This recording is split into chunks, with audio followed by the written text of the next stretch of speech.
MyFantasySportsTalk.com.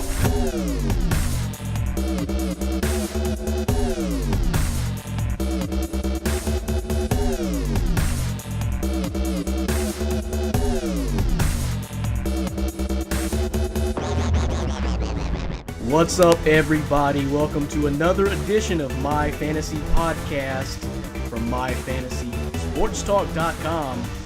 It is Monday, February 29th. It is Leap Day, so a special broadcast coming from you for you today. We're only going to do this kind of show once every 4 years, I can promise you that. So a big show we got planned for you today. We're going to be talking a little NFL Combine news. We're going to be talking a little bit of NFL free agency, some more NCAA bubble watch for you, and we're going to end the show today with a little segment, basically a leap day special for you guys. We're going to leap ahead 4 years and tell you what the world of sports is going to look like in 4 years. So can't wait for it. Let's jump right into it. This is Brandon Reed. I'm going to bring in Dan Chalk, the founder and lead writer for MyFantasySportsTalk.com, and lead contributor Kyle Kirby. Guys, what's going on? What's going on, guys? Hello. Another big show, a Leap Day special presentation of the excitement. I couldn't contain myself all day. Yeah, I know. 4 years in the making, right? Is this even going to exist? Does this show really exist? I don't know what's happening. I'm so confused. We're sending it straight into the future. Oh my God! It's gonna roll around in 4 years, and we're gonna be like some Nostradamuses. Predicting the future in 4 years of what the world of sports is going to look like. So stay tuned. That's going to be at the end of the show, and that'll be fun. We'll kind of predict some things that we think will happen over the next 4 years and what the landscape of sports is going to look like over the next 4 years by the time we get to the next Leap Day, February 29th. So let's get into the show and start out with NFL Combine news. Big time. Does the NFL season ever stop, guys? Thankfully, no. I think that's obviously what makes it the number one sport league. You can follow it year round, and myself, I mean, I love the NFL draft. I consider myself a little bit of a draft guru. So the Combine, the Senior Bowl, everything leading up to it, I eat it up. Yeah, no doubt. And I want to say thank you to Dan, and also pay attention to MyFantasySportsTalk.com over the next couple of months, because Dan will be pulling up and creating his player draft profiles. So that's always a big time of year. And this is about the time of year when I came on to My Fantasy Sports Talk about a year ago. So approaching that anniversary, and I know that was big. I think we had just passed the March Madness time, but the NFL draft, we were gearing up for that. And Dan, did we cover that thing like nobody else last year? Yeah, that was that's when we saw the increase in and people getting to know if My Fantasy Sports Talk is a site that they can count on for draft coverage. Up to date, pretty much team by team pick, round by round. We went through it all, and I think we covered just about every single pick with articles, and covered every team in that thing last year. So look for more of that this year, guarantee it, from MyFantasySportsTalk.com. So let's get into what we actually saw from the NFL Combine over the last several days. I know, Dan, you watched this pretty heavily.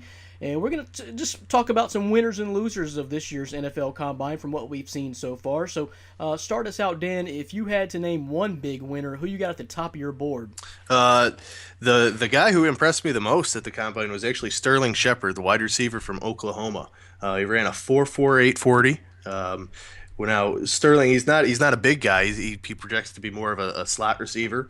But what impressed me the most is his 41-inch vertical jump. And the guy pumped out 20 bench press reps. That shows that he's strong. And in the NFL, in today's passing league, a lot of the defenses are starting to jam receivers. So you're looking for a guy that can beat the jam. And the bench press is the biggest test of that at the Combine. And he really impressed me to show that he, with his size frame, he can definitely pump out some reps. That's going above and beyond. Yeah, 20 reps. Kyle, who kind of jumped out at you if you had to name one guy who jumped out at you the most, you call the big winner? The one guy that jumped out to me the most was Mr. William Fuller, wide receiver from Notre Dame. For me, he just, going into the draft, from what I understand, a lot of the big questions for him wasn't necessarily his speed, wasn't necessarily his ability to get open. It was his ability to really catch the ball, whether he had the right kind of hands for it. Apparently, he had a kind of a knack for catching the ball with his body a little bit. He came out, he performed well in the areas people thought he was going to perform well in. 4.32 40, which I believe is still the second best 40 time of the entire combine, which is pretty fantastic. So he's definitely a burner. But the thing that he showed me the most, and I was actually watching tape and actually seeing some of his film there at the actual combine, he was catching the ball a lot with his hands. He wasn't dropping it very much, and it was a lot of catches with the hands, which is the one thing a lot of teams were kind of looking at with him and making sure he was going to be able to do that on the next level. I saw one thing about him too that I thought was an interesting comp. I said one of the comps I'm seeing is comparing him to Ted Ginn Jr. And if there's one thing Ted Ginn Jr. can't do, it's catch the ball with consistency. If Fuller can be a guy who can have that skill set like a Ted Ginn, the ability to get deep, to go long, to do that kind of thing, and actually catch the ball, he can be something pretty impactful on the next level for sure. Yeah, I agree, and I had him on my board as well as far as the winners go. Wide receiver out of Notre Dame, just super, super quick, great acceleration, and from the way it looks and the few scouts that I saw commented on him, he's going to be able to create space quickly at the next level. So he should definitely be a home run. And I'm kind of going along the same theme with you guys here. One of the guys that most impressed me was Josh Doxson, wide receiver from TCU. He was setting high grades pretty much all across the board from the wide receiver position, a 41-inch vertical and just incredible broad jump, great shuttle times, 6'2", and that's the thing. I really like big receivers. Whether it be the quick guys or the guys that can just go up and grab the ball. That's kind of one of the things I thought several years ago when you had Johnny Manziel and Mike Evans together at Texas A&M. I had several debates of who's going to be the better pro, Johnny Manziel or Mike Evans. To me, it was hands down Mike Evans, because if you watch some of the balls that Johnny Manziel would throw up, it was all Mike Evans just going up and grabbing the ball. Well, I like Josh Doxson at 6'2", and this guy, he finished second in TCU history with career receptions and yards and set the record for touchdown receptions, and only played there 2 years. He transferred from Wyoming, so in a very limited time at TCU, in a very high power, you got to think about it, TCU has been a very high power offense over the last several years or so, and he's coming in 2 years and setting school records. So great in the red zone too. That 6'2" frame, great arm length, and jump out of the building. Again, high mark for the receivers in the combine at 41 inches. So really good grade for him. And again, I like big receivers, so we'll look to see how high Josh Doxson goes in this year's NFL draft. Another guy. I'm sorry, go ahead, Kyle. Yeah, no, it's just interesting that we all mentioned wide receivers to start it off. I think that kind of is a testament to the type of draft we're looking at here. I don't think there was, from what I understand, it's not exactly the strongest wide receiver class coming out, so it really kind of mattered for a lot of these guys at the end here to kind of make a name for themselves and push themselves to the top of some draft boards. Now there's a lot of room for them to push to get up there, and I think they definitely did that, at least the guys we mentioned. Well, and I think you always see that, all of us, being big fantasy football guys, you always see that big impact guy year after year. Of course, you have the big names like your Odell Beckham Jr., last year Amari Cooper, but you always see those type of guys who make huge impacts on their team, and sometimes they come out of left field. You never know exactly who that big name is going to be. So you look for that home run, and a lot of times in the combine, I think that's when you see the intangibles. Where you kind of see that, hey, this guy could be really big. Maybe he didn't play at the best school, maybe he didn't have the best, numbers in college, but he has those intangibles that once you get on the football field, nobody else has. Now, also, I kind of want to stick with one of my winners, a guy who I follow pretty closely out of Memphis is Paxton Lynch, and the reason I say he was a big winner because he showed athleticism that was just really unbelievable. Tied for first in the vertical, tied for second in the broad jump, and he has the largest hands ever measured in the current day by a quarterback at 11.75 inches. Those are huge mitts, folks. That is absolutely huge for a quarterback. So we'll see how that translates to an NFL game. He wasn't very accurate in some of his shorter and medium throws, but showed that he had a cannon and was very good going deep downfield. So the reason I say and mention him on my winner category is because he did not lose stock any means. I think he's pretty clearly third behind the Jared Goff and Carson Wentz. So this is big for a guy coming out of Memphis to not lose stock in an event like the Combine. So, and I think he'll clean up some things and even improve and shine better when his pro day rolls around. Yeah, I completely agree on Lynch. I have him third on my board. I think if anything, he can only move up in the first round. I think no matter what he's going to be taken in the first, I think right now he kind of projects as a later round first round pick. But if he has a good pro day, kind of improves on the accuracy issues that he dealt with a little bit at the Combine, I think you're only going to see him move up. And let me ask you, because I know you've watched a lot of him. I haven't been able to scout him fully yet, but everything I've seen, he does seem like a pretty good Joe Flacco. Is that how you would view him? Yeah, definitely. Now, and he's got some legs now. He can take off and run when need be for that big. He's 6'8", folks. Okay, so that's a pretty big frame, and that may be why you will see him kind of at the bottom of the list when it comes to the 40 speed from quarterbacks in this Combine, because he's got a 6'8" frame. That's some long legs to truck, but he takes really good strides and can really move that ball. But yeah, he has a cannon deep. And, I just, in my opinion, his pro day is going to help clean up some things. And for people who just watched the bowl game against Auburn, that was clearly his worst game of his career, okay? He had beat Ole Miss already in the season, so it wasn't necessarily the SEC talent. They lost their coach, folks. They lost, Fuente, and basically didn't have, their head coach for that game. And we see teams every year in bowl season kind of fall apart, not be the same team after losing their coach when it comes to their bowl game. So I don't hold that against him, whatsoever. If you really watched his whole season, he will be NFL quarterback. In my mind, he is definitely a for sure first rounder, and which is good for him. Maybe kind of falling to third or so, because say he lands on a better team like New England. We know now that it looks like Tom Brady's going to be in New England for at least the next 3 years. 2019. Yeah, so until he's 41 years old. So if New England can position themselves with a pretty good quarterback to kind of grow and develop over the next 2 to 3 years to take over for Tom Brady, kind of like Brady did in New England in the first place for Drew Bledsoe, then I'm not saying it's Paxton Lynch, but maybe it's one of these other guys, and I think that's a really good situation for someone to fall. You're not going to be, a top 5-10 pick, which may disappoint you, but you could land in a really good situation. Definitely. Yeah, I'm a New England fan, actually, and I know what you're talking about. He's the type of guy I think I would really like to have behind Brady. It gives him the chance to really grow and learn behind a really veteran presence like Tom. It's going to be a good thing for him. Based on what you guys saying, I don't know a lot about Paxton Lynch, I'll be honest, but based on what I hear you guys saying and from what I've seen, the very little I have seen, I think he would be a good fit in that team and to possibly take over the reins.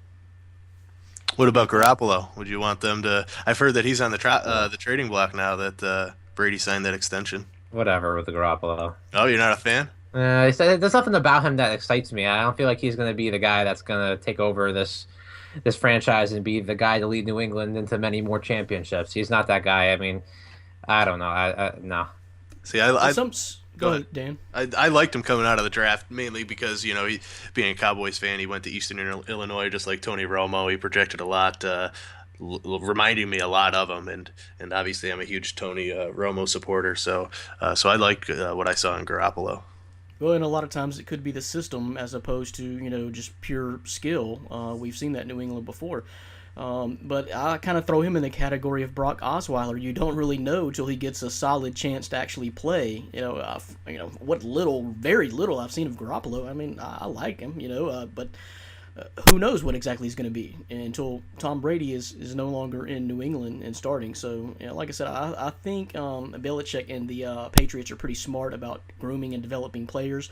I really thought Ryan Mallett may have been that guy, but apparently Mallett has some other issues going on. I thought it was going to be Mallett too, and yeah, he flamed out pretty quick, didn't he? He did more damage to himself this year in Houston. Yeah, he really did. Then I think that's pretty much it for him. And he had the physical tools, and he just needed game time on the field to improve some things. But he blew his chance. So. But sticking to the Combine situation, a couple other just real quickly winners I had. This is no-brainer. Ezekiel Elliott and Derrick Henry did nothing to drop their stock whatsoever. If anything, they propelled to the top of the list with huge grades on the Combine. You guys agree? Yeah, agreed. Yeah, I mean, if you read my draft profile, I scouted them both pretty heavily. Henry, I'm not a huge fan of. I think he's going to be actually one of the biggest busts in the NFL draft. I wasn't surprised by his 40 time. A big frame. He topped in almost at 250 pounds. I think it was 247. He ran a 4.5 440, I believe. But he has the straight line speed. That's what you're not worried about that. It's his side to side movement that is going to get him caught. When defenses plug the first hole, he's not going to have the ability to be able to bounce it outside. He doesn't have that elusive movement. So I see him struggling at the next level. But that being said, he did put up some impressive numbers. Yeah, he did, and I think you're mentioning those two guys. It kind of brings me to another, I would say, winner for me. And Brandon, I'm interested to see what you have to say about this, being a Titans fan. But I think the Titans were kind of an overall winner of the weekend too, in a weird way, because I like the way that Laramie Tunsil looked. He looked really good. He kind of established himself as a clear cut, best offensive lineman in the draft, a good pick, a number 1 overall. And I read something else online too about the potential of Derrick Henry being selected by the Titans in the 2nd round too. I mean, I'll tell you what, that's a pretty good haul if you can take home the best offensive lineman and one of the best running backs coming out of the draft. You get yourself set up now on offense with a solid offensive lineman, protect Mariota, and a guy for him to hand the ball off to if he ends up turning out the right way. Oh, that's a definite game changer right there. And I mean, the consensus is you probably need to take Tunsil. I just, Titans fans get frustrated because you see this every year. They like to draft the lineman. At some point, you got to add talent, and put fans in the seats.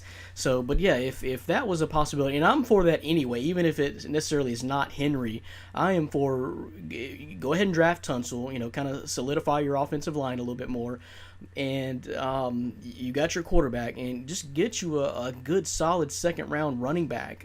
You did that kind of last year with a receiver with Dorial Green Beckham, so we'll see if he pans out. But you got to get a running game, because that's what frustrated me most this year as being a Titans fan, because I was not a fan of any of those running backs. Mm-hmm. And I pretty much already knew what the production was going to be out of them before they even played one game. So let's go ahead and move on to some losers. If you had to pick some losers whose stock may have fell a little bit with the combine, I'll start us out. I got a couple of guys in mind, really more so due to injury, and these are kind of the no-brainers, top of the list as well. But Connor Cook, man, he was, we were looking and thinking of him as a possible Heisman candidate just months ago. It seems like his stock has just been falling. And it looks like, from what I've seen now, he's projected a 3rd rounder. He just didn't really do anything to help his cause.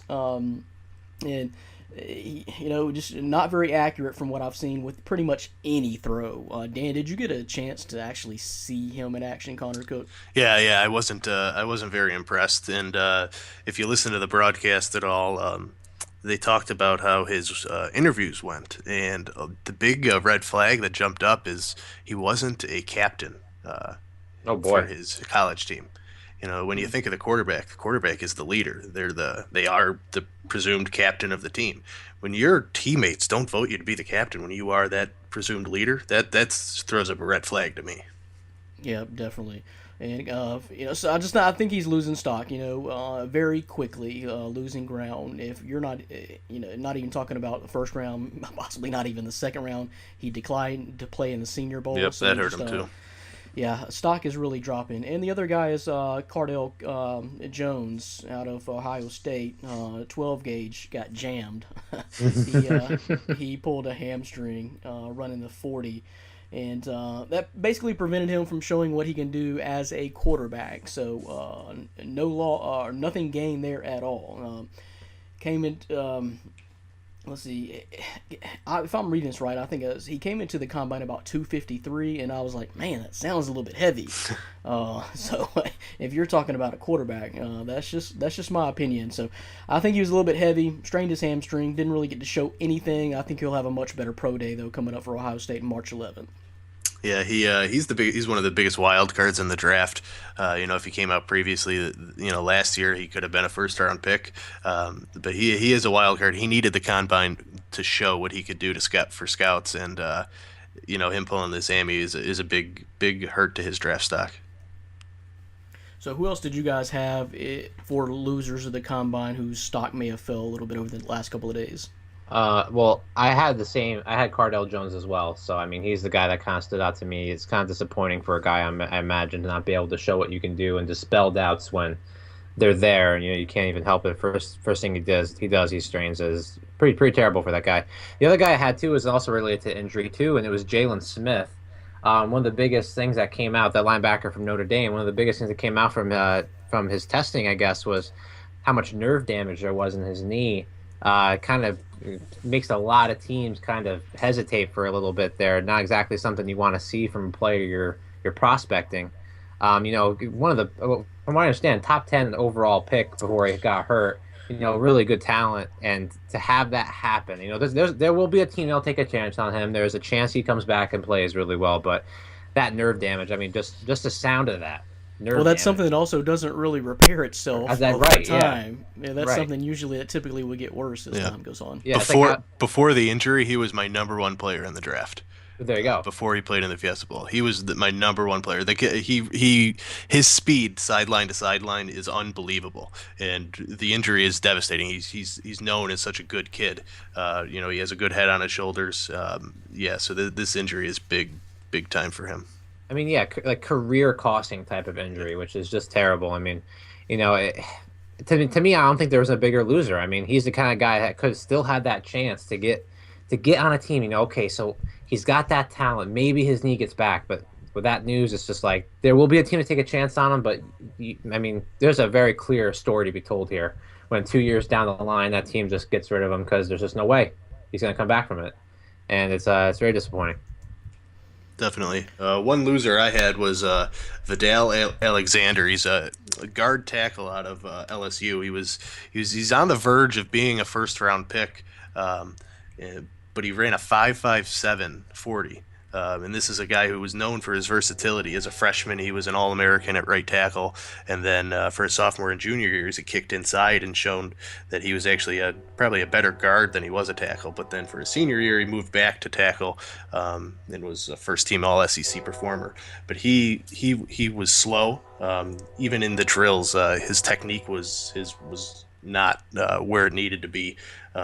So he definitely, his fringe first-round draft stock has definitely taken a hit. So he might move down to a second or third-round grade.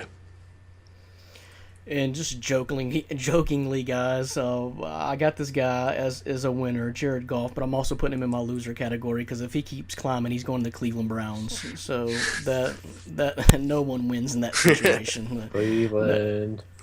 No offense, Brown fans, but it's just the truth. It's just a place where coaches' careers get killed and quarterbacks' careers get killed as of late anyway. But great segment, guys. Stop by our website, myfantasysportstalk.com. Dan has an article right now up on Larry Donnell. He is facing early retirement, dealing with some neck injuries. Dan also has a recent article about Monty Ball's NFL career possibly being over. That's for different reasons. and Christian Mina put up an article recently about the possibility of the Patriots looking to add Matt Forte. So check us out, myfantasysportstalk.com. You're listening to the My Fantasy Podcast, the Leap Day episode. This is Monday, February 29th. So, guys, let's move on. Let's talk about NFL free agents. Like I said, the NFL season never stops. We're really just getting into the free agency period.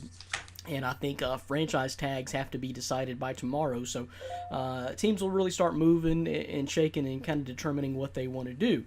So we're going to start out with defense today. We'll talk about some offensive players next week and as time progresses about free agencies and the moves going on. But we're going to start out with some defensive players this year who are kind of at the top of the board, top 20, 25 or so of the total board of free agents. Starting out with Eric Weddle, the safety for the San Diego Chargers. I think we all agree that he is not returning to San Diego. That kind of went south and sour last season. So, Kyle, start out with you. What do you think about Eric Weddle? He's a great player. I mean, last year he had a awful statistical year. I mean, I'm looking at it right now. 78 tackles, no interceptions, no forced fumbles. Not exactly what you want from a guy. You have a half a sack too. Okay, so you get to half a sack. That's great.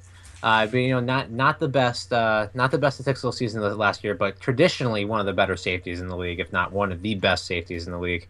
I was trying to find out a place that I could really put him there, and I kind of thought of Pittsburgh as being a good fit for him. I think that they have a good tradition of having those hard hitter type of safeties. Plus, he has an amazing beard, and Pittsburgh players often have amazing beards. So I think that's kind of perfect. Just great hair in general. Yes.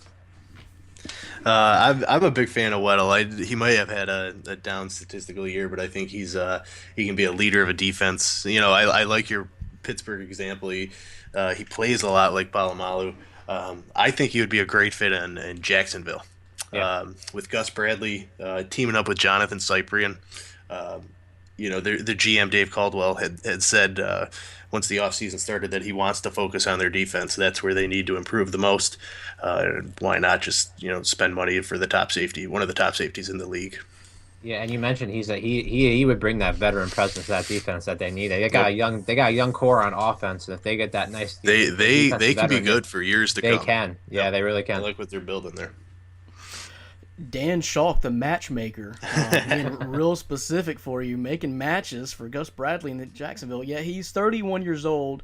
I really love the way he plays, too, because he's all over the field. If you watch the Chargers game, that dude is just all over the field, involved in 3 out of 5 plays guaranteed. He's 31 years old, from California. I saw some rumors, or maybe just some mentioning of him possibly going to the Raiders, or at least the Raiders being interested. That makes sense since he's from California. We'll see, but yeah, I like the Pittsburgh scenario as well. Anybody with the tough defense that likes players that fly all over the field, which that's pretty much anybody. But Chicago, KC, Houston, any of those guys, he would wreak havoc on the defensive side of the ball for sure. So we'll look at. He's definitely going to be a hot commodity. So don't know what exactly happened in San Diego, but they're going to be losing a really good player, even at 31 years of age. He could be around for a while.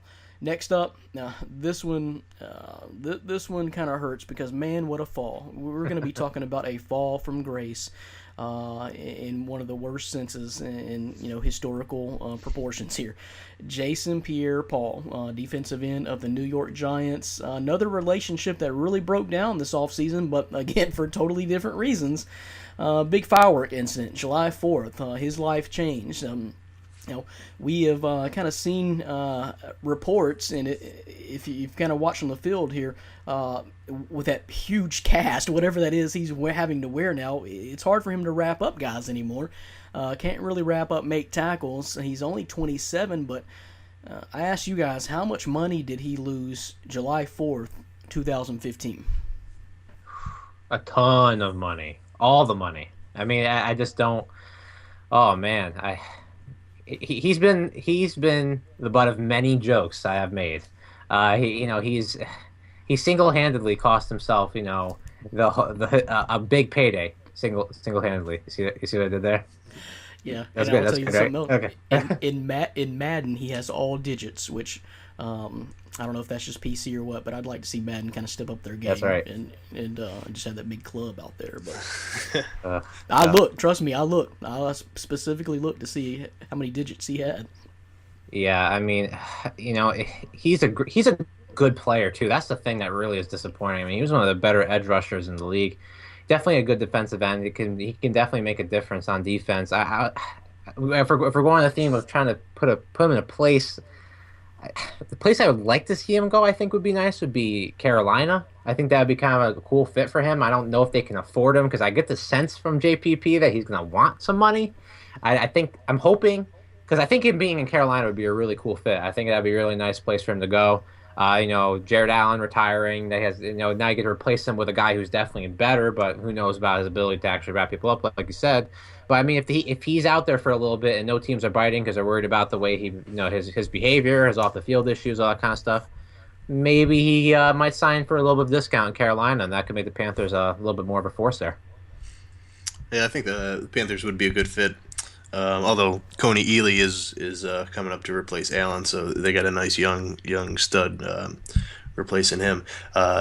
With JPP, I mean, I think the biggest thing, the Giants have said that they are open to re-signing him, but only on a 1-year deal, rumors are, JPP is looking for a multi-year contract. I mean, who knows if he's going to get that?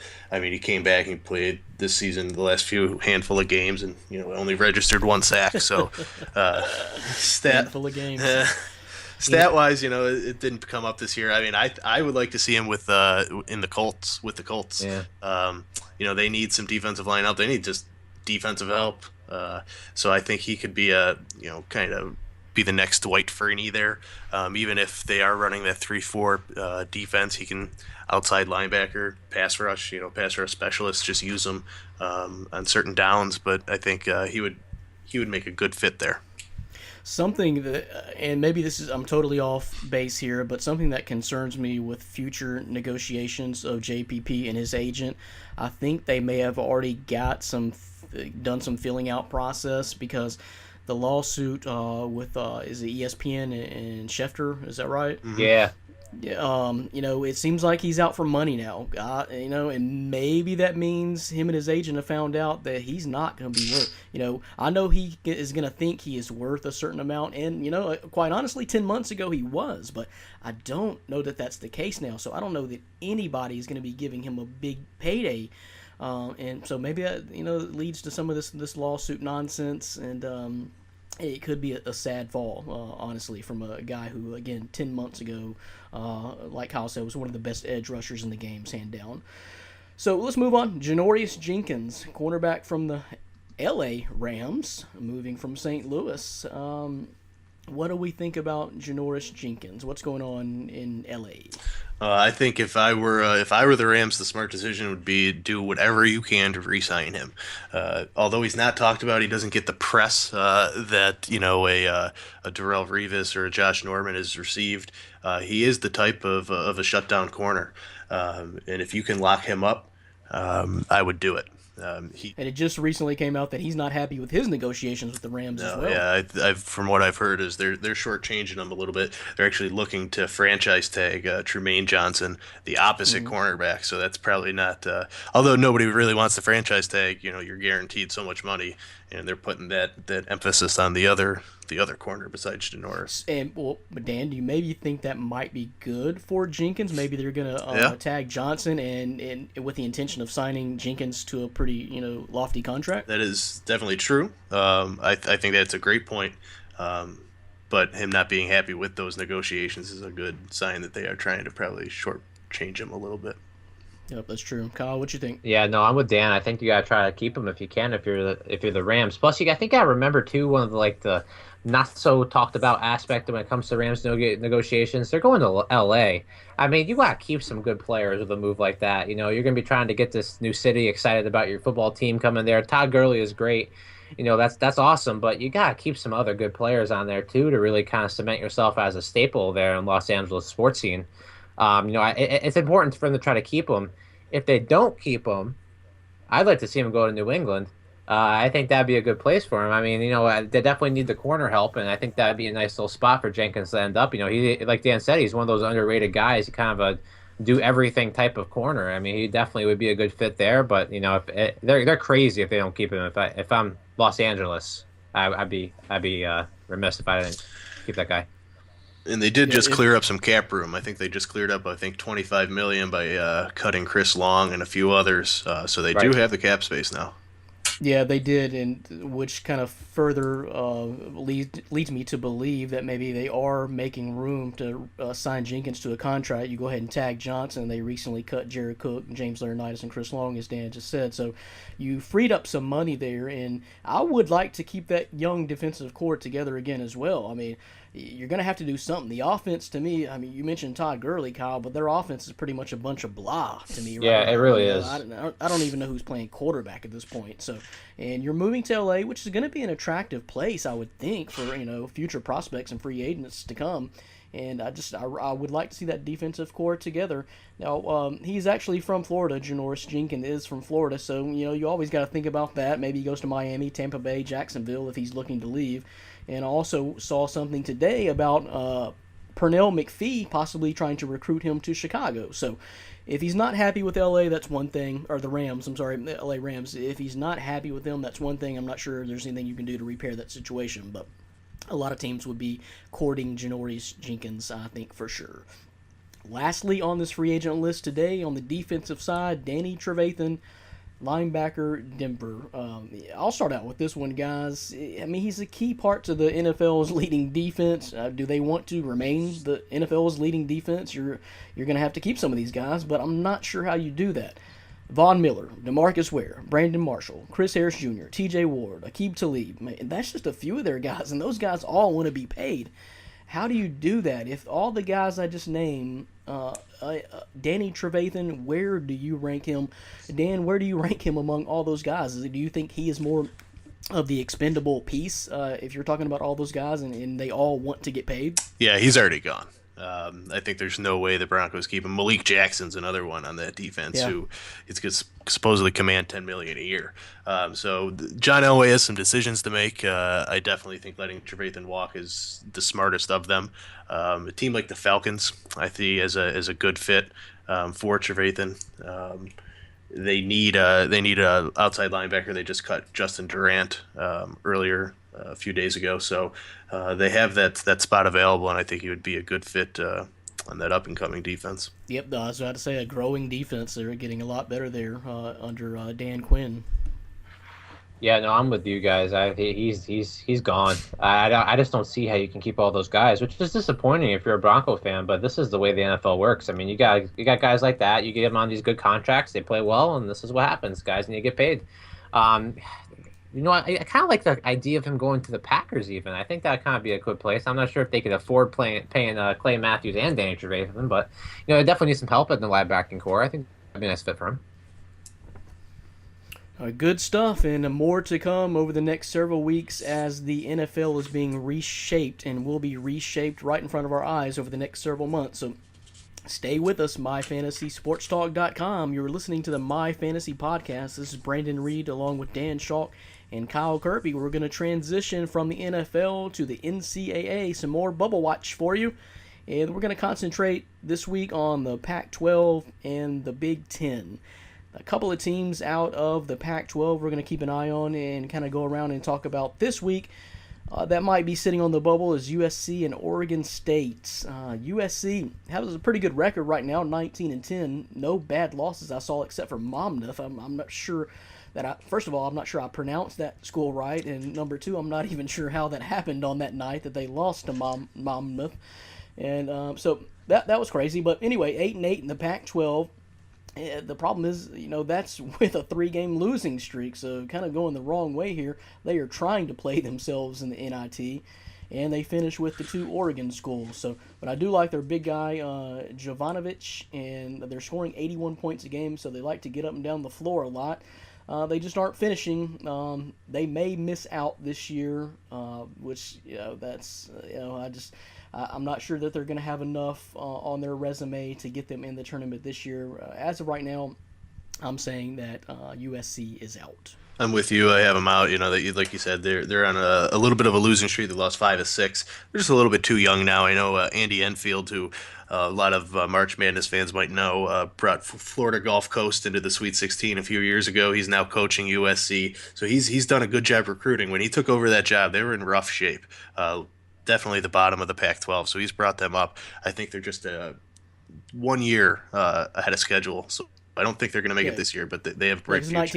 19-10 is a good record. Like I said, they're just not finishing it and a little bit young. I totally agree with that, Dan. Kyle? Yeah, I'm with you guys. They're out. It's good, decent strength of schedule at 47 overall, but there's too many losses recently for this to happen, and the losses are pretty big too. I mean, they had a home game against Utah. They lost by 11. They had an away game at Stanford. They lost by 20. They had an away game at Cal, and they lost by 22.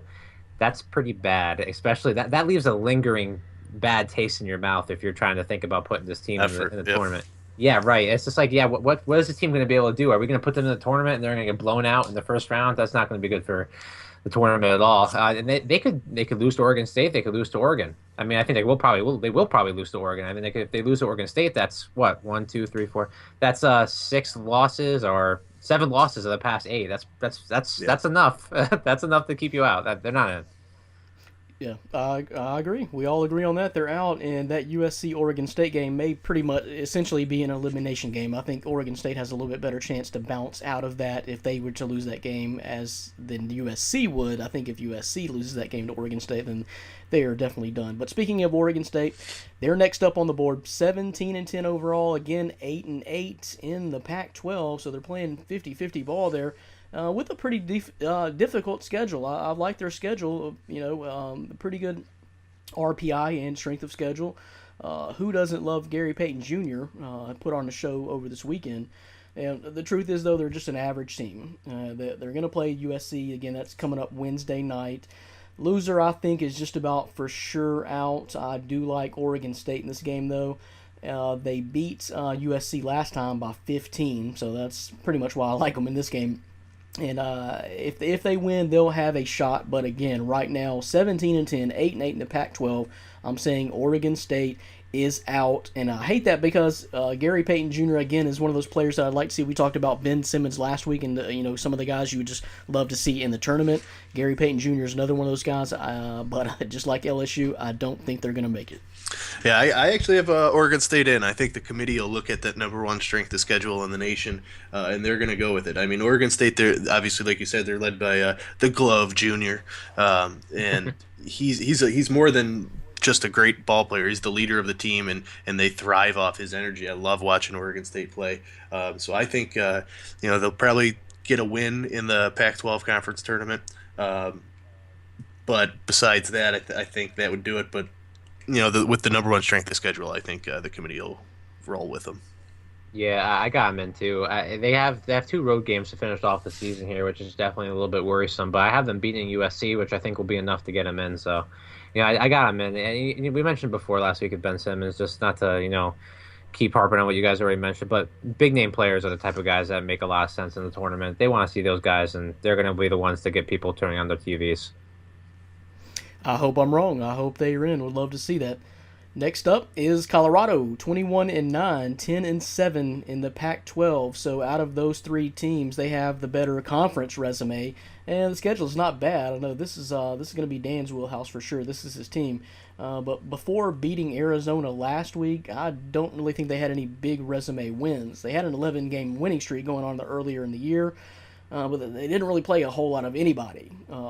Third in the country in rebounding, though. I always like that. That's a team that can make a run and play some ball in tournament-type situations coming up with the Pac-12 in the NCAA should they make it. A win against Utah on Saturday night removes them from the bubble and puts them completely in the tournament. Right now, I'm saying they're in. Yeah, obviously it might be a little bit of a homer pick, but of course they're in. I love their resume, especially their win over number 9 Arizona on Wednesday. I think that alone might have sealed it. They're big if they can win on Wednesday or Saturday against Utah. That's going to be a big win because then that would move them into the top 4 of the Pac-12. That gets them a bye in the conference tournament, so that would be a big thing. But with Colorado, I mean, their one true issue if you're gonna dig at them a little bit is they don't have a true road win. If you look at their entire schedule, they don't have one. So that's a concern that they can only win in the altitude of Colorado. But their resume, I think, even their close losses, they took Iowa State down to the wire along with SMU. So I think their resume will get them in. And just to point out with your rebounding, Josh Scott, their center, 4-year starter. He's one of the best centers that isn't talked about in the nation. I mean, you get all the freshmen and the young love, but he's got 35 career double-doubles. The guy is great to watch, Josh Scott. Big key to them being third in the nation in rebounding. Definitely. They got a huge front court with him, Wesley Gordon, Trayshawn Fletcher. So they have a lot of guys who can definitely rebound. And they're also number 1 in the Pac-12 in free throw shooting, so they can get to the line and they can make it. So in crunch time in the NCAA tournament, that can help you win a game. Definitely, that's some good numbers to have on your side. That's a team that can control any game against anybody, and I agree with you. Should they beat? You may be right with the Arizona win; they may already be in. But should they beat Utah, then they go from a team that could be possibly sitting on the bubble to a team that people are really opening their eyes and watching out for. Because if you knock out Arizona and Utah in basically about a week and a half that would be, that's a dangerous team considering all the things we just talked about as well with their resume. You see, I don't think they're going to beat Utah, but I think if they have a strong performance against Utah, it's almost as good as having that defining road win, like you said before, Dan. I mean, if they can have a good showing, that might be all they need. They allowed recent wins, like you said, against Arizona and stuff like that. Good performance against Utah to close out the regular season. That'll be more than enough, I think, to get them in. Yeah, and then if just winning a game in the conference tournament, I mean, right, they're going to be facing, even if they don't beat Utah and earn that first round bye, they'll be the number one seed in the first round of the Pac-12 tournament, which would get them a Washington State team, which has, I think, one win in the conference. So just advancing into that next round, which should get them in, I believe. So we'll see how the Pac-12 unfolds in the next couple of weeks. Let's move on to the Big Ten. A couple of teams who have made, both teams have been actually in a Final Four over the last several years. Michigan kind of sitting on the bubble right now at 20-10, 10-7 in the Big Ten. Two big resume wins so far. A young team, and I know one name that stands out to me that I know is Spike Albrecht. He's got to be looking around like, what just happened? I was in the Final Four a couple of years ago. Now I've got a pretty young, just average team. But a win against Iowa, and they are removed from the bubble as far as I'm concerned. As of right now, I'm saying they are in, but one and done. I have them out. I know they did just beat Iowa. That is a good resume boosting win. But if you look at their RPI versus the top 100, they're 3-10. That record shows that they're not beating the amount of teams, even in the top 100, enough. I mean, 10 losses, only 3 wins. That's not good enough. Their strength of schedule is 69. So I mean, they've played some teams. Being in the Big Ten, it kind of beats yourself up working that conference schedule. But I think with they've lost 3 or 4, so their late slide. They lost a big one last night to Wisconsin, so that hurts them. But I think they'll be a short-lived stay in the Big Ten Conference tournament, and therefore they will not be in the NCAA. Is this not the definition of a bubble team, though? Man, they are just sitting right on that edge. Yep. Pretty good. And then 20-10, they could go either way with every single game going forward. Yes. That Wisconsin loss is to me, when you talk about being on the edge, that's the thing that just tips them right over. I think between the two teams, that's right.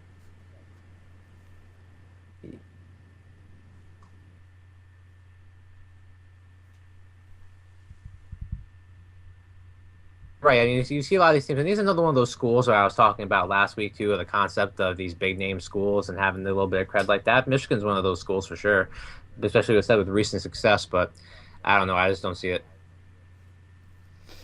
All right, so I've got them in, like I said, one and done. You guys don't see it. Michigan, talking about Wisconsin, let's talk about them next. 19-10, 11-5 in the Big Ten. I got them in. They've won 10 of their last 11. They were hit with some stuff early on. The only loss in that 10-11 streak was to Michigan State, which they also beat in that stretch as well. So strong resume. I think they're just now hitting their stride. And the stuff I'm talking about is Bo Ryan saying he was going to retire.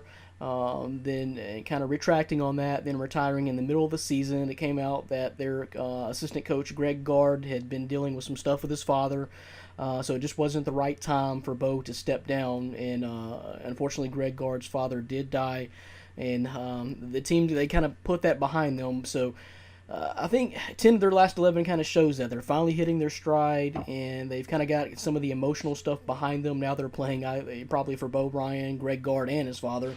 I have them in. They're a team that I like their style, and I want to see them in the big dance. So 11-5 in the Big Ten. I think they're in unless the bottom just completely falls out here in the next 2 weeks. Yeah, never count a Bo Ryan team out. I think he's proven to be one of the best coaches in the nation. And after their early season slide, I remember watching. I was bored one night and I was watching Wisconsin versus Western Illinois, and Western Illinois won. I was completely shocked, and I just pretty much wrote Wisconsin off from there. But their late surge, especially in conference play. I mean, they're tied in second place in the Big Ten. before the conference season started, you would never have said that. So I think they've played their way in. Third ranked strength of schedule. They are definitely on the good side of the bubble. Yeah, tough team, good coach. Lots of wins recently. 5 of their last 6 wins. They're having a 2-game road streak going on right here. They got Minnesota next week, which seems like a cakewalk, and then they get Purdue. They got Purdue on the 6th. It looks like this is upcoming Sunday. If they can win against both those teams, they're a lock already. But I mean, even just splitting between the two and having a good performance against Purdue probably is enough to get them in at this point. I hope so. Again, I like their style, I like the way they play, so it'd be good to. And again, it's just the team with playing, with not only just heavy hearts, but a lot of emotion. Everything they've gone through over the past. Think about the last couple of years. From being Final Fours to legendary coach retiring to the assistant coach's father dying. Now he's taken over, and now winning 10 of 11. I think they're just hitting their stride, and this could be a dangerous team come tournament time. So that's it for the NCAA Bubble Watch segment, and. Look forward to some ACC action next week. We're going to bring you some NCAA bubble teams from the ACC and the Big 12 next week. So, and more to come. We got a couple more weeks of this as teams kind of move in and out of that bubble, and a lot to talk about here leading up to NCAA Selection Sunday. So that's almost it. Again, we told you. It is Monday, February 29th, a very rare day on the calendar. It is leap day of a leap year, so we're going to play a little segment here where we basically just want to leap into the future and talk about some totally hypothetical situations. By the time next leap day rolls around, what's the world of sports going to look like? So let's start it off with one of the obvious right now, the Golden State Warriors. Next leap year, February 29th. What year is that going to be? 2020. That's insane. 2020. But looking ahead, guys, how many titles? Say the Warriors got their first last year. So at that point, next leap day, February 29th, 2020, how many titles will the Warriors have won? Between now and then, I think they get at least another 2, which gives them 3 overall. I mean, I don't see how this team isn't going to be one of those dynastic type of teams for the next couple of years. They got all the makings of it: young squad, good coach, young new coach. I'm gonna give them another 2. It's gonna give them 3 overall. I have them winning this season, so 2 total. Counting the last year's. I don't have them, going on making this spectacular run like I think a lot of people are predicting. I say Stephen Curry's ankles are going to be shot in a couple of years. I know nobody wants me to hear me say that, but history is going to speak for itself with his ankles, and it's only a matter of time before they give out or somebody does like a Tara Lipinski sort of thing and takes a nice bat to him. Okay, well that's one perspective. If before Saturday, honestly, I would have said 4 because I think this is a dynasty in the making. It's going to be hard to keep those guys together. So I think this is really the type of team that is legendary that could exceed what we saw the Bulls do and win 4 titles in a row. Yep. Now, I think Michael probably could have won 8 in a row if he hadn't, took some time off and played baseball. But if without for that, I think they could have won 8 in a row. But anyway, they didn't. They had 2 3-peats. So I'm saying the Warriors could have won 4 in a row and break that 3-peat streak, something we haven't seen in a long, long time. But the reason I bring up Saturday night is because they were rumors. And again, if you didn't see what happened to the end of the OKC Golden State game Saturday night, I beg you, Google that right now. Steph Curry, he is like a globetrotter playing in the NBA. I kid you not. He's that good. He's just best shooter ever to me. Best shooter ever to play in the NBA. Absolutely. Hands down, I think. Basically hit about a 40-footer with ease in overtime to win the game. But anyway, there was reports out of the locker room at halftime that Lisa Salters, I think, was reporting that a lot of shouting, a lot of cursing, just some nastiness coming out of the Golden State locker room, and that ended up being reports are that Draymond Green was having just a shouting match and just had a fit on his head coach, Steve Kerr. So from what you hear, it sounds like that was nasty. And if that is the case, I don't know, maybe that relationship got severed a little bit. They ended up picking up the win, and winning solves everything, but maybe that leads to a deeper issue. Maybe they do have some issues there between Steve Kerr and Draymond Green. I don't know. He's going to be one of the guys maybe hard to pay in the future anyway to keep them together. But I was just saying if they could keep that team together, I would think they would have 4 titles when we roll around to next Leap Day. And sticking with that theme, what do you think Steph Curry's legacy is going to be in 2020? I think we're going to look at this guy, and he's going to be... Danny got me nervous talking about his ankles, and I'm really mad at you about it. Oh God, I'm just the horror movies. Let's keep it positive, Dan. Yeah, come on, Dan. He's been through so much with Tony Romo. Who can blame him? Gosh. You know what? I think we're gonna look back at this guy, and in 4 years we're gonna see this season as a start of what's gonna end up being an iconic NBA career. I really do believe that. I mean, Brandon, you said it. Best shooter of all time. There's no doubt in my mind of that. I don't think there is now. At all. I mean, he has no range. I've seen this dude hit more half-court shots in games this year than anybody ever, and it's like I think he's hit more than he has missed in game. There's no definable range for him. And going back to that play, I mean, watching it, the way he plays, he makes players completely have to rethink the way they know how to defend in basketball. I mean, you saw, I forget the name of the player, and I'm beating myself up for it. The guy who was defending him on that play where he shot that 30-something footer for the win. He was Roberson, that's what it is. He's backing up to try to get himself set, which is what he would do in every other game he would play the entire season against any other player. But this guy, he can't do it. And there's that moment where you see it click with him, and he's like, oh, dang, I got to get out there. And it's too late. And it's too late.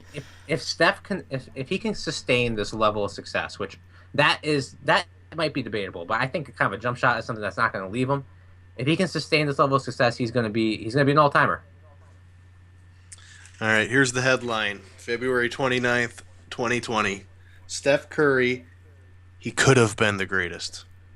But his ankles. I'm saying it. He does have the ability to be one of the best ever, without a doubt. But that's barring health. And I think to be classified as one of the best ever, you have to have that over a longevity over the course of a career. LeBron, you look at him, he maintains his health. He doesn't miss games. They might rest him every once in a while, but he's not out because of some bum ankles. And almost freakishly, he's been just a complete specimen as far as athletic. Yep. He could be the greatest, but it's going to be barring health. So, and I mentioned Tony Romo, so let's talk about the next one. Always an interesting topic. So, look into your magic ball again, your crystal ball, Dan. It is February 29th, 2020. How many titles will the Cowboys have won from February 29, 2016 to February 29, 2020? You got 4 years. Yeah, and if we're listening to Jerry Jones, he just said he hopes Tony Romo will be his quarterback for the next 4 to 5 years. As a Cowboys fan, that's what I would love to have. I'm a definite Tony Romo supporter, and I think if healthy, if you give us that offensive line, you give me a healthy Tony Romo, a healthy Des Bryant, and a decent defense with Rod Marinelli coaching it, because he can inspire guys who have less talent to play, unbelievable.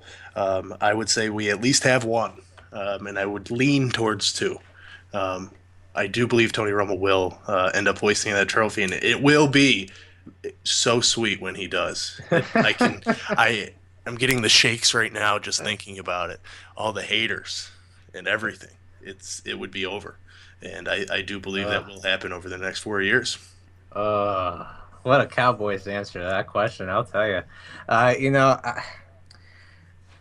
don't see it, Dan. I'm sorry, I don't. I don't. I know it's incredible to think about it, right? Oh my God, what? Really? There's no way. They're absolutely going to win. You know what? the Panthers are the team right now in the conference. I'm sorry, and they got teams like the Cardinals that are getting better. You got teams in that conference that are getting better. I mean, the Packers are still a threat as long as Aaron Rodgers is on that team. I just don't see a path. I could see them getting better to the point where they're playing in conference championships games, sure, but winning a Super Bowl, nah.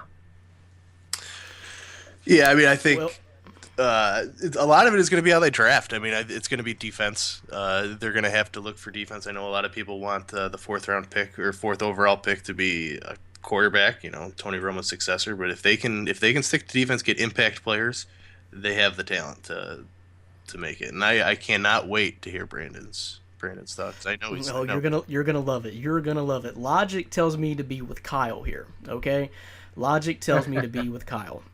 But I'm going to play the numbers. It's been many, many years since the Cowboys have been really relevant in the NFL playoffs. Oh, come on. Since the early 90s. It was a catch. It's really been since, and that was a catch. Now, I'm not sure if that would have propelled them to a Super Bowl, but it definitely was a catch. But it is the Dallas Cowboys. Love them or hate them, it is the Dallas Cowboys. And I tell you what, their owner may be a little eccentric and just a little bit off his rocker a little bit, but he does know football and he does care about winning football games. And I'm just playing the odds here. It's going to be just a matter of time before the Cowboys are seriously relevant again. So here's the kicker, Dan. Next 4 years, I'll go ahead and say it. They're going to have a Super Bowl. But Tony Romo will not be their quarterback. Okay.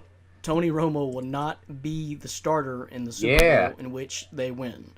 I think his time is numbered as well. You talk about the injuries with Steph Curry. I think Tony Romo is headed down that same path, and I think it's just about time to move on. But I think they can get another guy. Either they're going to hit some magic in a trade, hit some magic in a trade or hit some magic in the draft, but or maybe just have a badass team with a serviceable quarterback. We've seen that before.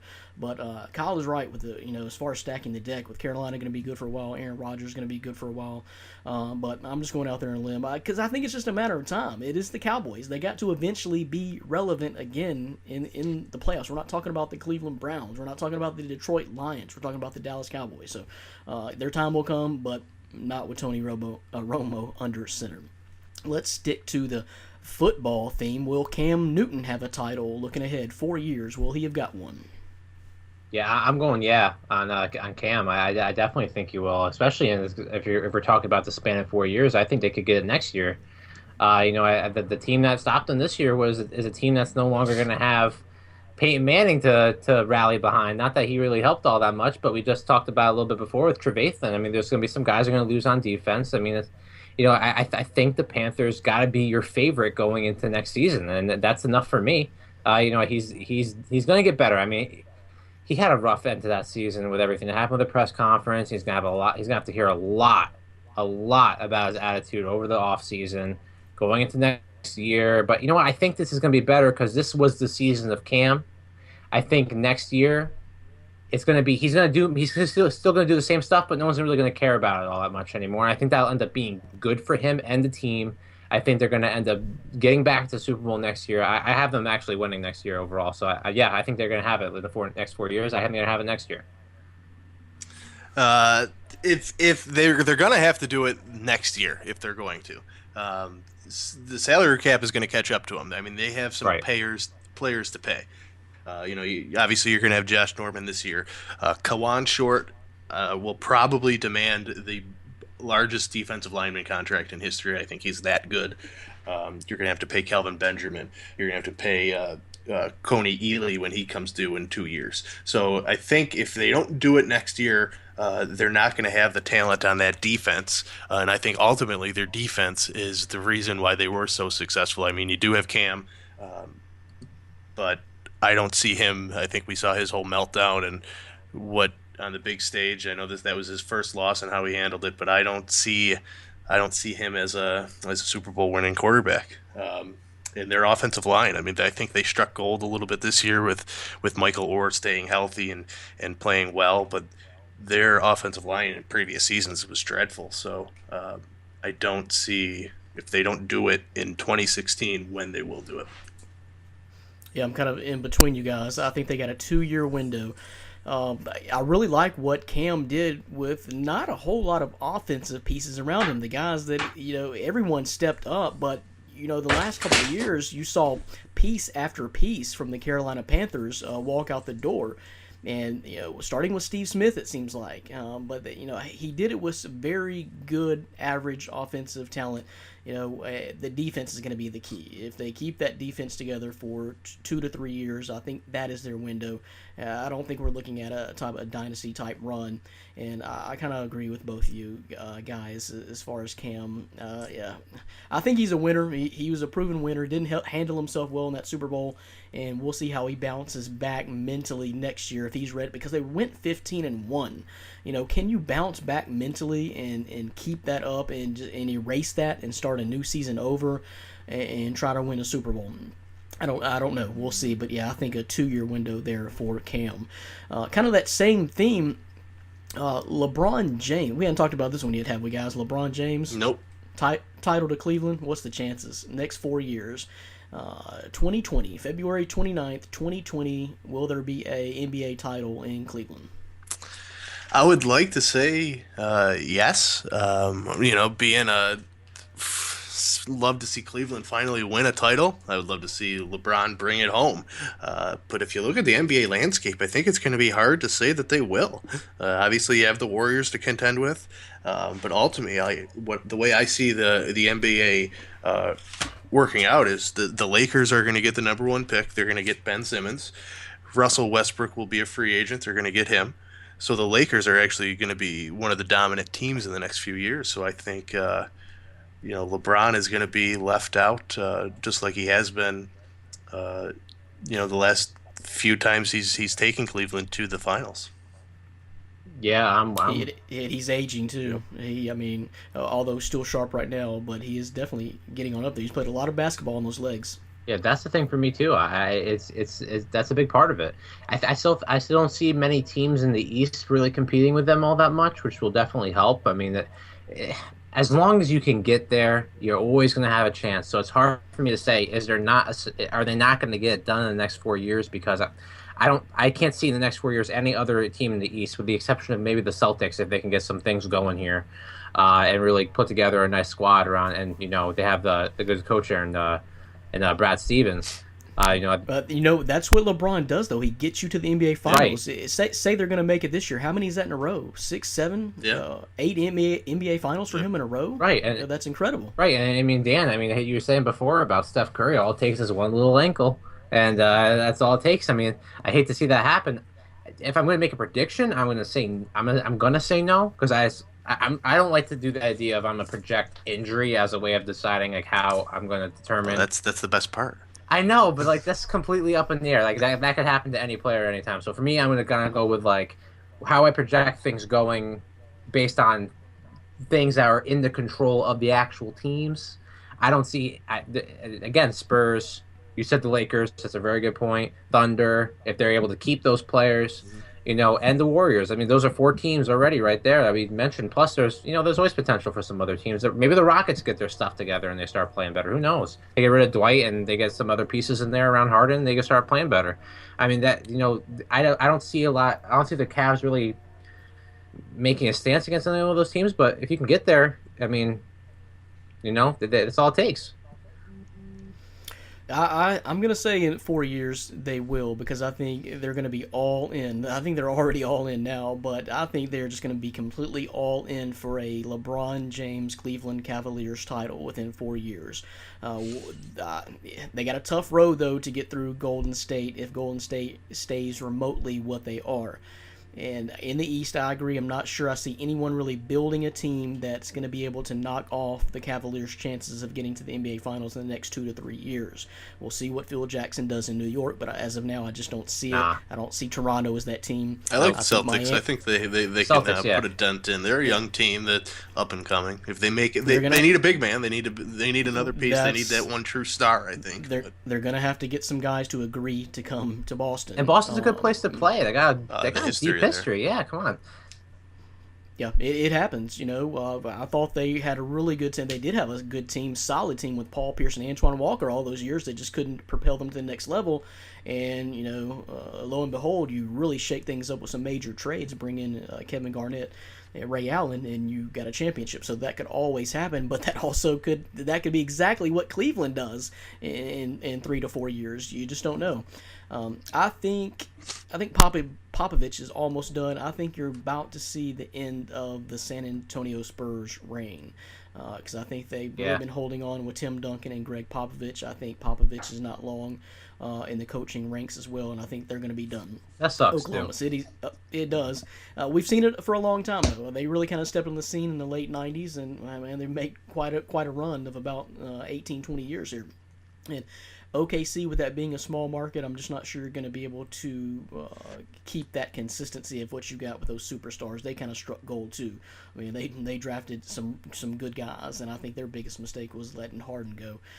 But I don't see Westbrook and Durant staying together in OKC. So I don't know. I think it's possible. I think they're going to be all in. Cleveland going to be all in for a LeBron James title. We'll see what happens. But I'm going to say, by 2020, they will have had at least one NBA championship.